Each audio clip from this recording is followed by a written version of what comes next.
What is it? It's a leg. But what is it? You know, a leg, like in a chair. Oh, a chair.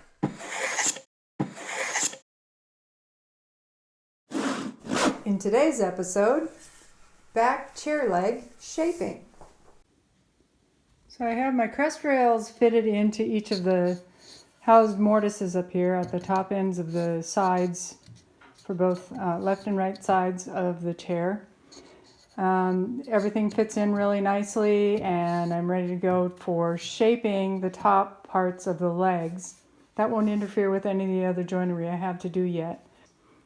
You can kind of see here, this is the shape that I'm going to be following. It's off of a template.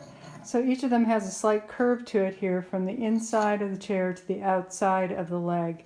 I'm going to be shaving that away. You can see I also have a line drawn right about here. That's my shape for the front part of each leg. I'm going to have to redraw that because I'm going to be shaving away some of that. But that gives me the full shape of the leg. You can see where I've got the back part cut away here, and the front part of the bottom is also cut away, giving the leg a little bit more shape. There's quite a bit of sculpting done here. It gives the whole chair less of a squared off design and something that's a little bit more artistic when you have the shaping of the chair.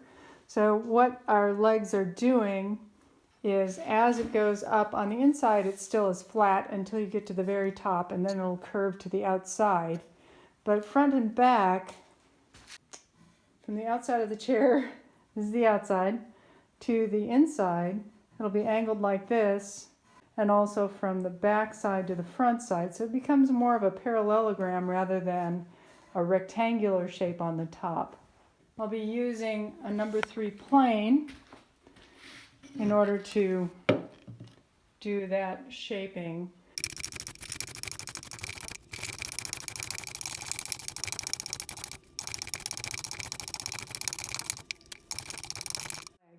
They have a lot of curvature to them and a lot of shaping to be done.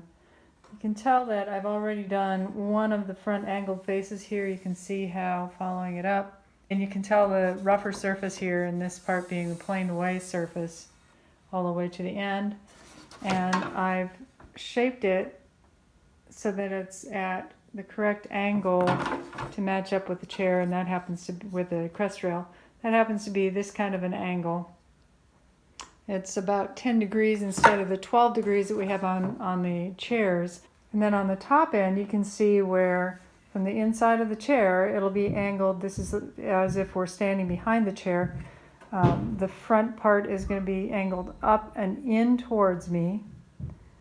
And that gives the curvature that kind of follows along with the curve of the crest rail with the chair. So the only part I'm really going to cut away right now is this front facing part here down to a line that I've drawn that's just kind of a guideline. I've put this on all my pieces. It's about roughly 5 inches up from the top of the rail, so I have this straight here, and that's where the transition will start. On the back side, it'll be kind of the inverse of that to give that twisting feeling to the chair. Got my line drawn here and the angle on the end. I'm going to add a little bit of paraffin to the bottom of my plane.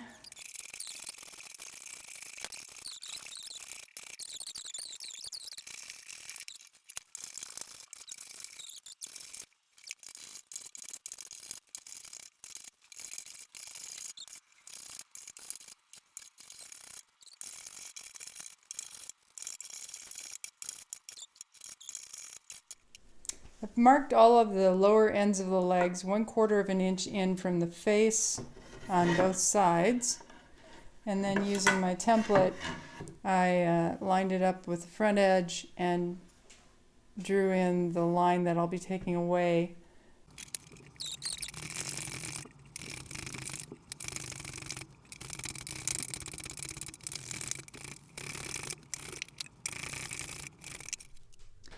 We're continuing with the shaping of the back legs now that I've shaped the inside of the leg at the top, the front surface at the top, a little bit of the front surface down here at the bottom of the leg underneath the stretcher, and the angling of both the back leg at the bottom and up at the top. Those curves are all done in, and the shaping has been done at the top in order to produce the parallelogram up here at the top. On the front side of the legs, I have 1/4 of an inch that I'll be cutting away from the outside of the leg up to a point of about 1 inch beyond the seat rail. That gives me 1/4 of an inch offset from the edge of the seat rail to the outside of the leg and the edge of the stretcher to the outside of the leg. Looking at the bottom, you can see the line that I've drawn in. That's my 12-degree angle from the front of the chair to the back of the chair, and that comes out to 1/2 an inch that I'll be cutting away at the back side. Now, I don't want to cut away that 1/2 an inch all the way up, because as I get to the top of the leg, cutting away 1/2 an inch makes this much too narrow. The back side of the leg at the bottom is about 1.5 inches wide, whereas on the top of the leg we're going to be flaring out to 1 3/4 to give a more dramatic look to the splay of the chair at the top. So this is the point where I go up 1/2 an inch, cutting away 1/2 an inch on the back side to about 1 inch above the rails. And I have a template that I lay out on the back to join those 2 points together with a nice curve that will be consistent on each of my chair legs. I've drawn that line in, and I'll be shaving that away by hand from the front line drawn with the template to the outer edge, and connecting that with this line that I've just drawn in on the back side. So in order to easily identify this line and go down just to the line, I'm going to use my spoke shave and chamfer off the edge just down to that line so that I don't always have to be looking for that line as I work.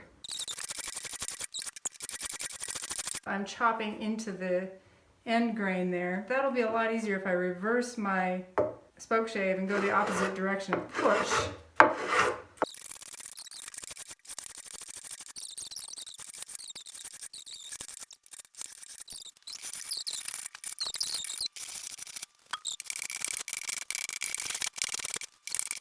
Okay, that's established my chamfer on that side. I'm going to clear this away to pretty much to my chamfer is almost gone.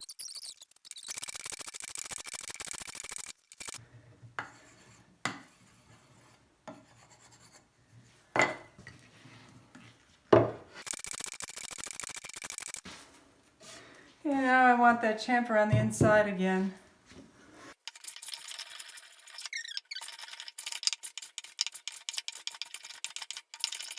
And now that I'm closer, I think I will just finish that off with a spoke shave. Right down to my line. Got a double chamfer, and I'll clean this up again.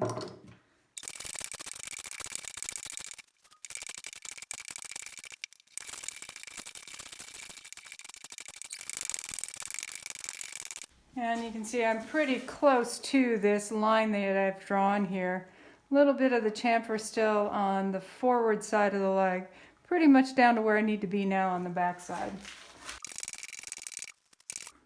Really flat and in line with it, but I still do need a little bit more off.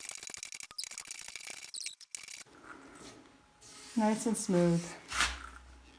So here we have all 6 of our sets of back legs laid out, shaped, mortises in, and ready to just simply do the round over on the edges here. I'm working on the shaping for the tops of my back legs and getting those uniform for each of the top shapes. We've decided that we do want to keep the parallel with the ground rather than tipping back parallel with this top of the mortise.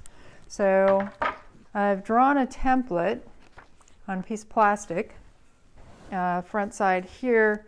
This is the profile for the top of the leg in the rough cut form, and the back of the legs here. Our mortise for the crest rail would be in here. So we'll be making sure that everything is cut back at this angle in relation to the mortise. And the dashed line that I have in here represents the shaping that I'll be doing on the edge to get where I'm going to be starting that round over. I'm going to be using the spoke shave to get that, because that's going to allow me to get more rounded back corner and front corner, and on the angle of the chair. I've got a line drawn across all the way around as to how deep I want that cut to come, my round over to come. I'll probably do it a little bit deeper than that and do it a little bit by feel and by eye. I do want to do this before I get all of the sanding done on the legs, in case I have any mars to the surfaces from my vise.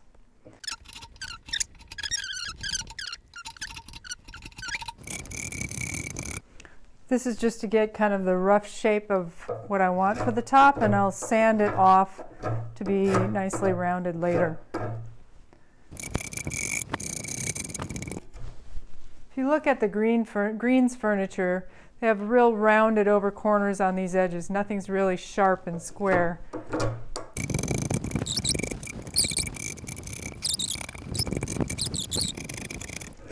It's kind of like being a sculptor.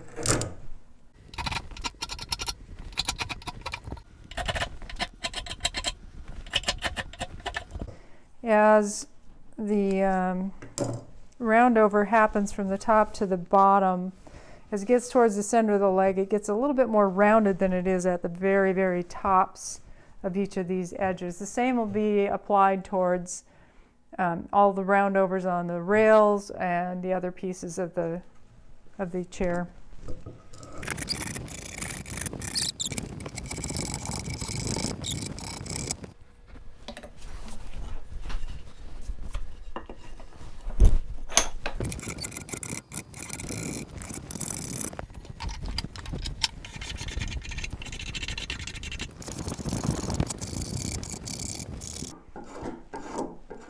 And it doesn't matter if this is a little bit chunked up or uneven, because it's all going to get sanded out nice and smooth in the end.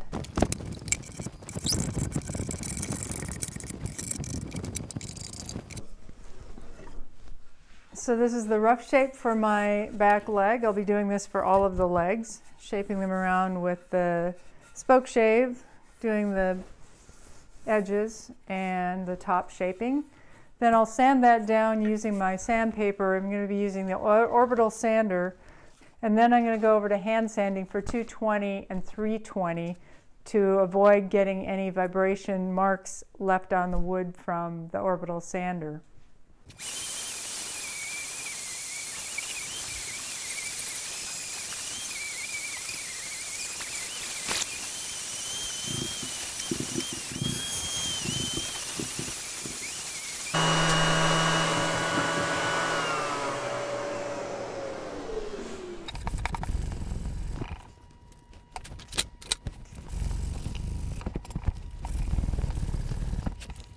So I'm going to just go over this all by hand with the 150 grit.